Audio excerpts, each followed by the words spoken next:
Tu me disais tout à l'heure, Yann, en parlant de protocole, on discutait en off là, et tu me disais, souviens-toi, on était obligé de parler beaucoup de technique parce que Valrhona a chamboulé le monde du chocolat en proposant des pourcentages de cacao très élevés, etc.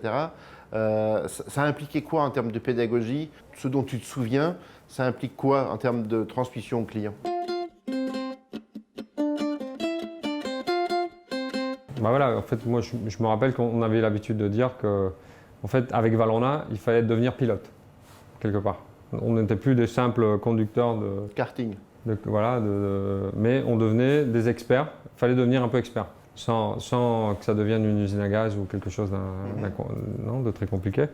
Mais que quand même, de passer d'un chocolat à 45% de sucre qui s'émulsionnait de toutes les façons, à passer un chocolat Guanara à 70% où il y avait très peu de sucre, où il fallait vraiment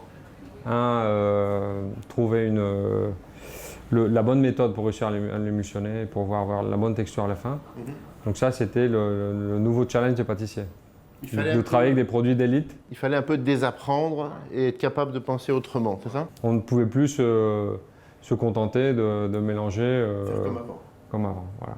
Est-ce que tu te souviens, toi aussi, je dirais, des opportunités, j'oserais dire presque des chances qu'on avait à l'école de travailler avec des ingénieurs, des femmes, des hommes qui nous ont un peu qui nous ont sortis de nos culs de poule et qui nous faisaient en effet justement parler de la ganache autrement, regarder la ganache, comprendre pourquoi ça tranche pas. Bah, disons qu'ils nous expliquaient avec des mots, non, avec des croquis, avec des récits scientifiques. Voilà. Mettre en stage d'ailleurs. Exactement.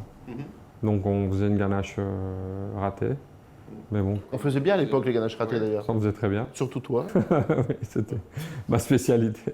Non, mais justement, on faisait pas. Voilà, ça c'est pas bien, ça c'est bien. En fait, avoir le critère de pouvoir se rendre compte. On faisait des ganaches du genre, on va faire une ganache comme on faisait d'habitude, avec Guanara, et là ça faisait une ganache bien tranchée. On le faisait couler sur des plaques en stage, hein, c'est ça?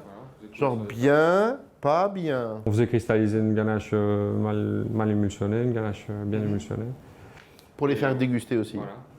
Donc c'était pouvoir avoir le critère de qu'est-ce qui est bien, qu'est-ce qui est excellent, qu'est-ce qui est moyen, qu'est-ce qui est médiocre, et de pouvoir justement donner cette notion.